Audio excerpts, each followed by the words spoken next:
Uttarakhand express में आप सभी का बहुत स्वागत है। आपके साथ में हूं नलिनी पांडे और सबसे पहले बात करेंगे आज की सबसे बड़ी खबर की। तो देहरादून से बड़ी खबर, यूसीसी का काउंटडाउन शुरू हो चुका है।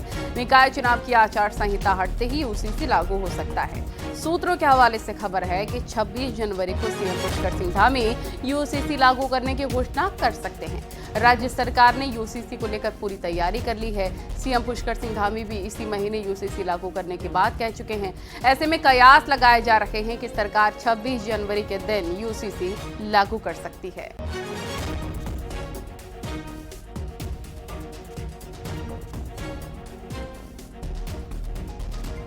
तो बड़ी खबर आपको हम बता रहे हैं कि आचार संहिता हटते ही लागू हो सकती है यूसीसी।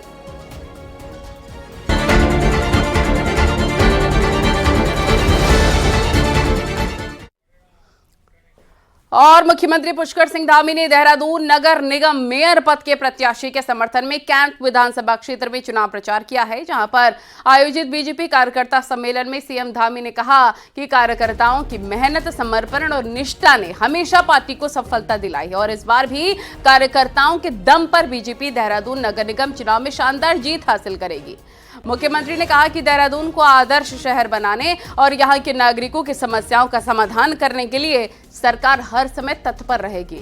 उन्होंने कहा कि निकाय क्षेत्र में ट्रिपल इंजन की सरकार बनने के बाद विकास योजनाओं का तेजी से विस्तार होगा।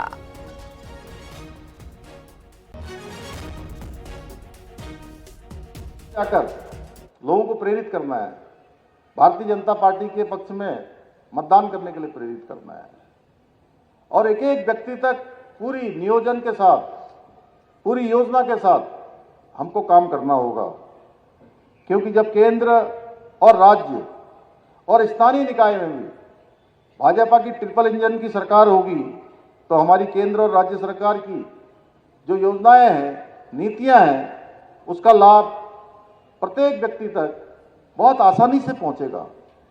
अन्यथा बीच में अवरोध पैदा हो जाता है।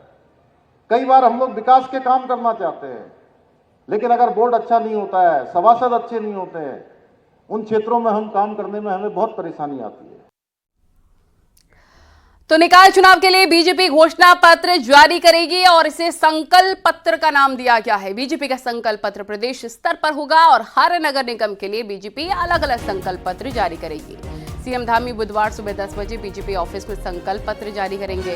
प्रदेश स्तरीय संकल्प पत्र में बीजेपी ने सरकार की उपलब्धियों को रखा है, जिनमें यूनिफॉर्म सिविल कोड लागू करने के साथ ही दंगा विरोधी कानून, लैंड जिहाद के खिलाफ कार्रवाई कर 5000 एकड़ से ज्यादा भूमि को अवैध कब्जे से मुक्त करना, थूक जिहाद के खिलाफ कड़े कदम, शहीद सैनिकों के परिजनों को दी जाने वाली अनुदान राशि बढ़ाकर 50 लाख किए जाने समेत कई उपलब्धियों का जिक्र किया गया है।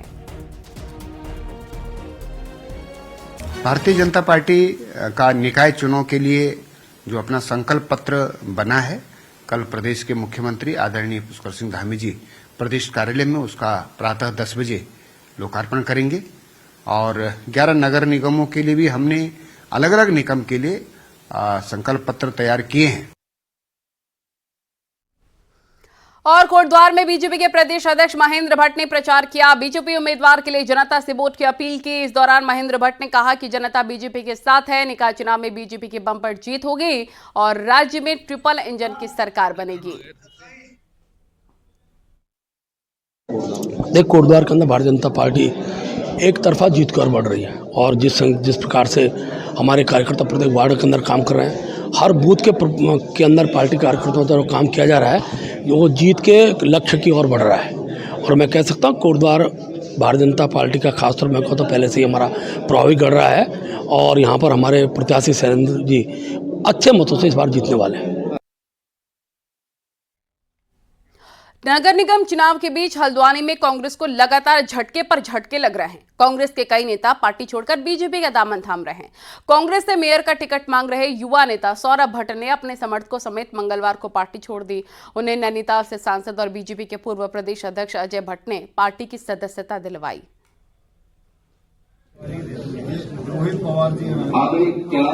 मोदी जी के नेतृत्व में, यहाँ धामी जी की सरकार मोदी जी के नेतृत्व में बहुत अच्छा काम कर रही है और यहाँ हमारी स्थानीय निकाय की जो सरकार होगी वो हमारे व्यक्ति यानी भाजपा के कार्यकर्ता गजराज जी के नेतृत्व में होगी।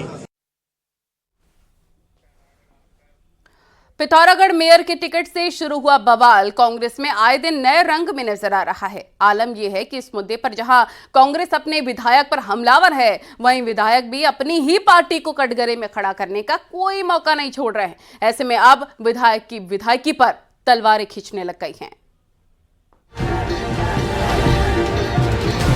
निकाय चुनाव में इस बार पिथौरागढ़ में राष्ट्रीय दलों की चूलें हिली हैं। आलम यह है कि बीजेपी को यहां 4 बागियों को पार्टी से बाहर का रास्ता दिखाना पड़ा है। वहीं कांग्रेस के लिए चुनाव जड़ें हिलाने वाला साबित हो रहा है। कांग्रेस ने भी 10 नेताओं को अब तक पार्टी से बाहर कर दिया है, लेकिन सबसे बड़ा सवाल यहां विधायक की बगावत पर खड़ा हो गया है।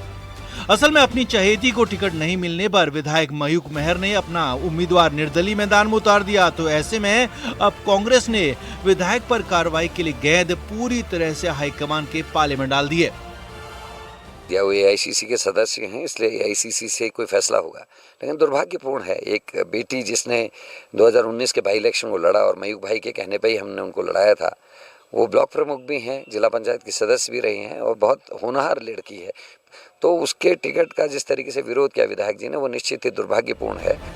पीसीसी चीफ करण मारा विधायक मयूख मेहर पर लगातार तीखा हमला कर रहे हैं। हालात तो ये हैं कि पीसीसी चीफ ने विधायक से कांग्रेस के साथ ही विधायकी छोड़ने तक का चैलेंज कर दिया। और यही नहीं है, चुनावी सभाओं में करण मारा मयूख मेहर को रणछोड़ के नाम से भी नवाज रहे हैं। लेकिन विधायक मयूख मेहर भी इस युद्ध में पीछे नहीं है। एक तरफ जहां वो पीसीसी चीफ को महाभारत का कर्ण करार दे रहे हैं, तो वहीं अपने उम्मीदवार को अर्जुन बता रहे हैं और साथ ही ऐलान भी कर रहे हैं कि अर्जुन ने ही कर्ण का वध किया था। क्या शर्म है, क्या लाज है, क्या डर है, कौन डरा रहा है उनको, ये बताएं।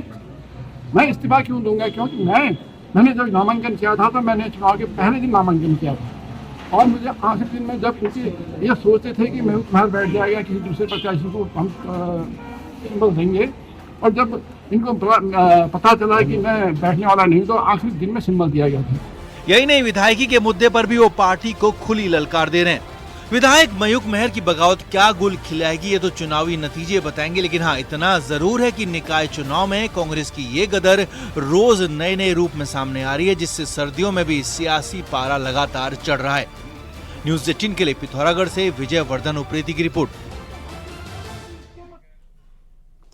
निकाय चुनाव प्रचार का अब 1 हफ्ता बचा है। मंगलवार को नेता विपक्ष यशपाल आर्य ने देहरादून के अलग अलग वार्ड में प्रचार किया, खास तौर पर उन वार्ड में जो रिजर्व हैं। यशपाल आर्य ने कहा कि देहरादून में कांग्रेस अच्छी पोजीशन में है, तो दूसरी नगर निगमों में भी माहौल अच्छा है। उन्होंने कहा कि जनता बीजेपी से हिसाब मांग रही है।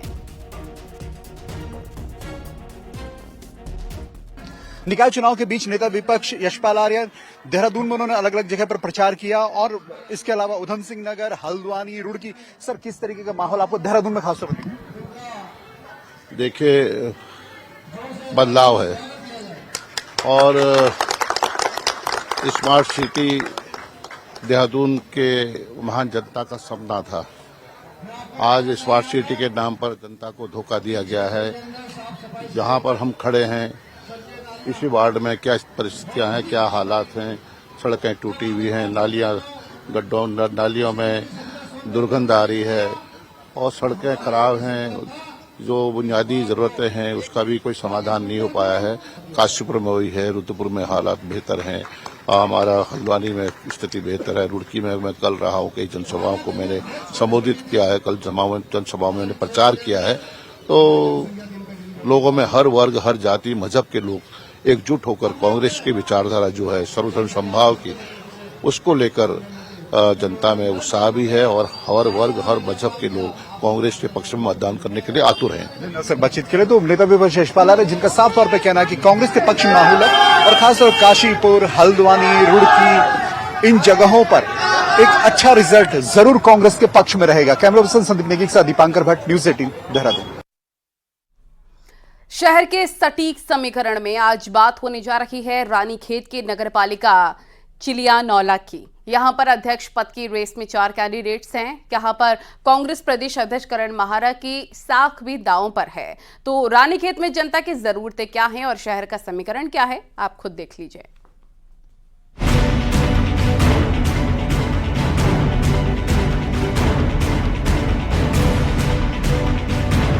रानीखेत की चिनियानौला नगर पालिका में 7 वार्ड हैं। इस सीट पर वैसे तो कांग्रेस और बीजेपी में ही सीधा मुकाबला होता रहा है, लेकिन इस बार निर्दलीयों ने चुनावी समीकरण को पूरी तरह उलझा दिया है। करीब 3000 की आबादी वाला चिनियानौला पर्यटन नगरी के नाम से जाना जाता है। पहाड़ की सबसे छोटी नगर पालिकाओं में शामिल चिनियानौला में अधिकांश क्षेत्र फॉरेस्ट है। पालिका अध्यक्ष बनने के लिए 4 उम्मीदवार मैदान में हैं, जिनके अपने अपने दावे हैं। मैं चाहता हूं अगर मैं यहाँ पर मुझे मौका दें तो पहले तो सबसे पहले वन भूमि हस्तांतरण जो यहाँ के आज विकास कार्य अवरुद्ध हो रहे हैं ताकि उससे विकास कार्य हो सके।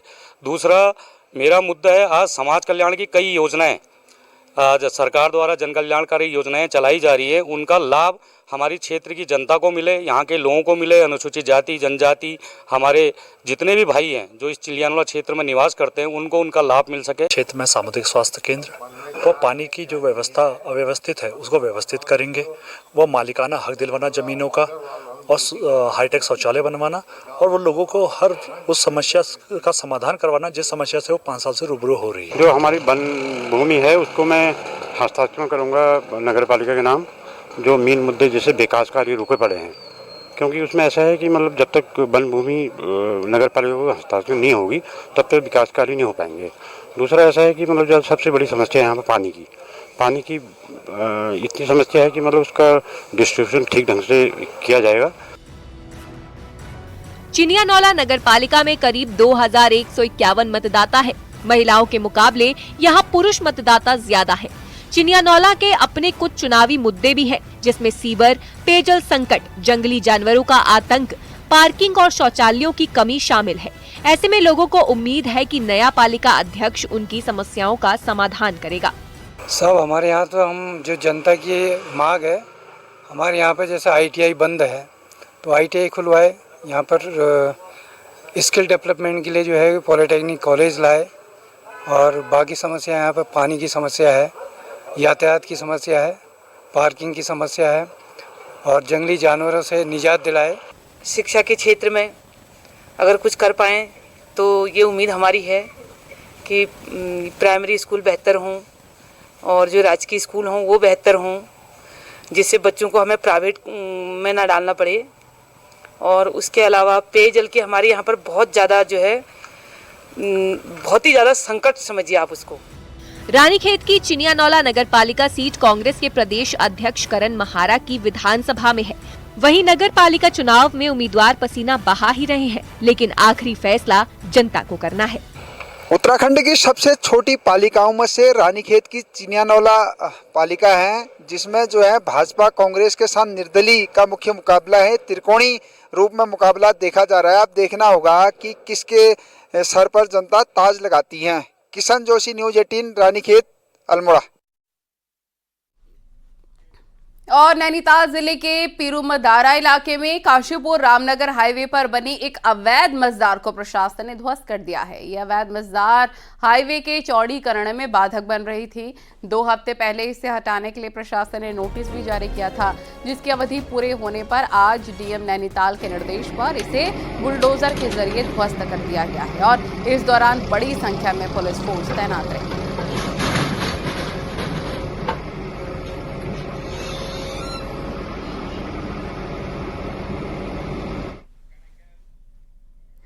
सीएम पुष्कर सिंह धामी आज देहरादून के CMI हॉस्पिटल पहुंचे और पूर्व मुख्यमंत्री भुवन चंद खंडूरी का हाल जाना है।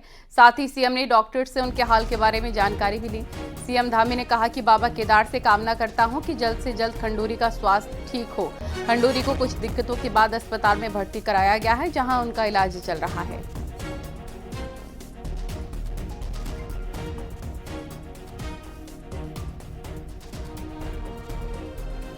सक्सेसफुल रही है और ICU से बाहर आ गए हैं। इस वक्त वो CMI हॉस्पिटल में हैं। सिद्धबली बाबा की कृपा से सब कुछ ठीक हुआ है। आप सब के आशीर्वाद से, आप सब के प्यार से मुझे पूर्ण विश्वास है कि मेरे पिताजी जल्द ही घर लौटेंगे। और पौड़ी में रविवार को सड़क हादसे में घायलों को अस्पताल में ठीक से इलाज नहीं मिलने की शिकायत पर सीएम धामी ने एक्शन लिया है। सीएम धामी ने पौड़ी के डीएम से रिपोर्ट तलब की और घायलों के इलाज में लापरवाही करने वालों पर सख्त कार्रवाई की बात कही है। इसके साथ ही मुख्यमंत्री ने बस हादसे के कारणों की जांच करके परिवहन विभाग के अफसरों की लापरवाही पर कार्रवाई करने के लिए कहा है।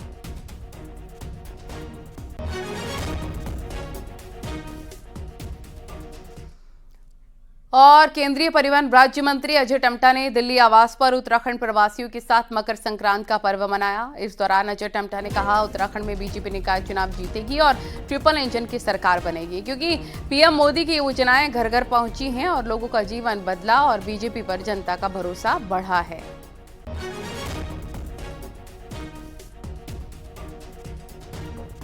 जिस प्रकार से पूरे प्रदेश में इतिहास बदलने का काम नरेंद्र भाई मोदी जी के मार्गदर्शन में हुआ है और हमारी डबल इंजन की सरकार है, अब ट्रिपल इंजन की सरकार बनने जा रही है और ट्रिपल इंजन की सरकार में नरेंद्र भाई मोदी जी का मार्गदर्शन हर नगर पंचायत तक, नगर के मेयर तक, हमारे नगर पालिका तक, हमारे सभासदों तक जो प्रधानमंत्री जी के द्वारा दी जाने वाली योजनाएं वो घर घर तक पहुंच रही हैं, उनका लाभ भी मिलेगा और उनके द्वारा हमको वोट भी प्राप्त हो रहे हैं, क्योंकि सब लोग मानते हैं कि आज किसी ने इस देश में आजादी के बाद प्रत्येक परिवार की समस्याओं का समाधान किया तो नरेंद्र मोदी और भारतीय जनता पार्टी ने किया। मकर संक्रांत पर अल्मोड़ा के जागेश्वर महादेव में घी से एक गुफा तैयार की गई है और इस गुफा को 108 किलो घी से बनाया गया है। अब इस गुफा में जागेश्वर धाम के शिवलिंग को विराजमान किया गया। इस दौरान वैदिक मंत्रोच्चारण भी किए गए हैं। अब 1 महीने तक जागेश्वर महादेव घी की गुफा में ही विराजमान रहेंगे और 1 महीने बाद घी से बनी गुफा का प्रसाद वितरित भक्तों को किया जाएगा।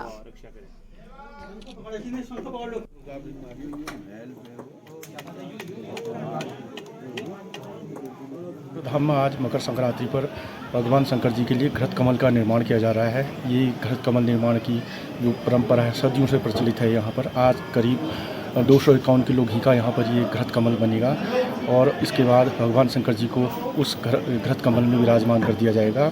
घृत कमल से 1 महीने के बाद भगवान शंकर बाहर निकलेंगे, तब तक वो घृत कमल में साधनारत रहेंगे।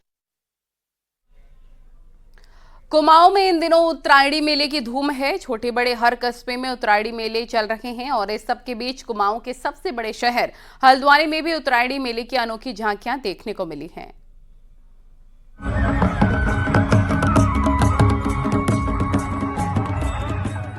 कुमाऊं का मैदान हल्द्वानी इन दिनों पहाड़ के रंग में रंगा हुआ है।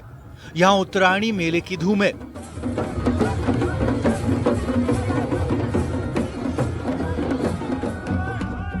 मंगलवार को तो शहर उत्तरायणी मेले की झांकियों से रंगीन हो उठा और खासतौर पर कुमाऊनी वेशभूषा में सजकर आई महिलाओं में मेले को लेकर खासा उत्साह दिखा। हमारा कम से कम ये इसको सन 82 से चल रहा और लगातार हम इसमें पहाड़ी वर्क है, हमारा जो पहाड़ी है कल्चर, उसको हम इसमें दिखाते हैं और घुघुत बनते हैं और हम माघ के महीने में खिचड़ी खिलाते हैं। तो हम लोग बहुत खुश हैं। अपनी संस्कृति का प्रचार करने में हमको बहुत उत्साह हो रहा है। जोर शोर से हम अपने ये रंगवाली, पिछोड़ा, नथनी सारी चीजें पहन के आए हैं। जो हमारे पहाड़ की कल्चर है उसको हमने इस रूप में हम दिखा रहे हैं लोगों को। मैं बड़ी उत्साहित हूँ और ये अपने सौभाग्य के लिए, उत्तरायणी मेले के लिए हम बहुत उत्साहित रहते हैं। मैं हाथ की पहुंची, गले का गुलेबंद और नथ मांगती का हमारे जो अपने पति के सुहाग के लिए रक्षा करते हैं। हम कहीं देश प्रदेश कोई भी हमारा, कहीं भी हमारा भाई बंधु कोई भी है, उसके लिए हम अपनी प्रथा याद करते हैं और मैं बहुत खुश हूँ। हल्द्वानी में उत्तरायणी मेले का सफर 43 साल पुराना हो चला है और ये मेला अब नए रूप में सामने आ रहा है और शहर में निकली झांकियां इसका नया हिस्सा हैं, जिसमें कुमाऊं के प्रसिद्ध मंदिरों के साथ ही यहाँ के रहन सहन और लोगों के साथ ही सीमांत संस्कृति के भी एक साथ दीदार हो जाते हैं। हल्द्वानी से न्यूज़ 18 के लिए शैलेंद्र नेगी की रिपोर्ट।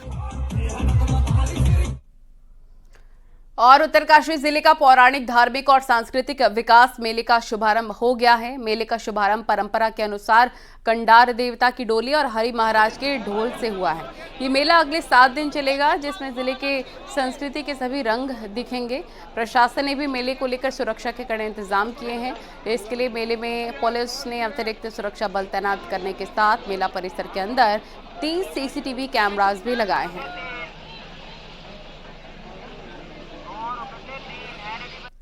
और बुधवार से दिल्ली में कांग्रेस के ऑफिस का एड्रेस बदल जाएगा। 24 अकबर रोड के बजाय नया एड्रेस 9A कोटला रोड होगा। तो एड्रेस बदलने से क्या कांग्रेस का वक्त भी बदलेगा, खासतौर पर उत्तराखंड में जहां कांग्रेस मुख्य विपक्षी पार्टी है। इस रिपोर्ट में देखिए।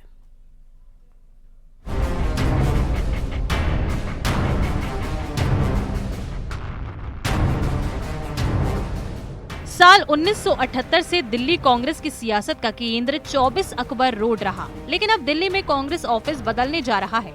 कांग्रेस के राष्ट्रीय ऑफिस का एड्रेस अब 9A कोटला रोड होगा, जिसका उद्घाटन बुधवार सुबह 10 बजे होगा।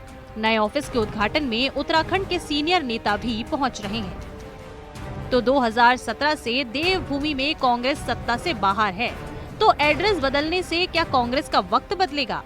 5 दशक से कांग्रेस की सियासत कर रहे कांग्रेस नेता हरीश रावत के मुताबिक उत्तरायण और महाकुंभ के मौके पर शुरू हो रहा नया ऑफिस कांग्रेस के लिए शुभ होगा।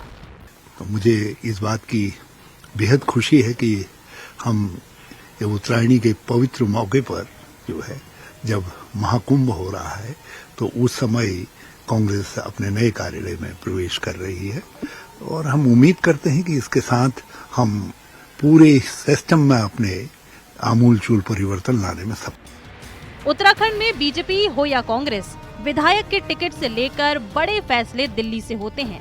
ऐसे में 2027 के चुनाव से जुड़े कांग्रेस के फैसले 24 अकबर रोड के बजाय 9A कोटला रोड से होंगे। तो नया एड्रेस होने से कांग्रेस का देश और उत्तराखंड में भविष्य बदलेगा। कांग्रेस को करीब से देख चुके बीजेपी नेता सतपाल महाराज के मुताबिक ऑफिस नहीं, कुछ और बदलने की जरूरत है। ऑफिस नहीं, कुछ और बदलना चाहिए। वहाँ ऑफिस की आवश्यकता नहीं, और चीज बदलनी चाहिए। चलिए परिपाटी परंपरा को बदलें। साल 2018 में 11 अशोक रोड से बीजेपी का नया ऑफिस 6A दीनदयाल मार्ग बना, जो बीजेपी के लिए शुभ रहा। खास तौर पर उत्तराखंड में बीजेपी इसके बाद 3 बड़े चुनाव जीती है। ऐसे में दिल्ली में कांग्रेस का ऑफिस बदलने से देवभूमि में क्या कांग्रेस का भला होता है, ये तो आने वाला वक्त ही बताएगा। देहरादून से न्यूज़ 18 के लिए दीपांकर भट्ट की रिपोर्ट। और आज के लिए उत्तराखंड एक्सप्रेस में इतना ही, लेकिन चलते चलते आपको दिखाते हैं पहाड़ टॉप 10 न्यूज।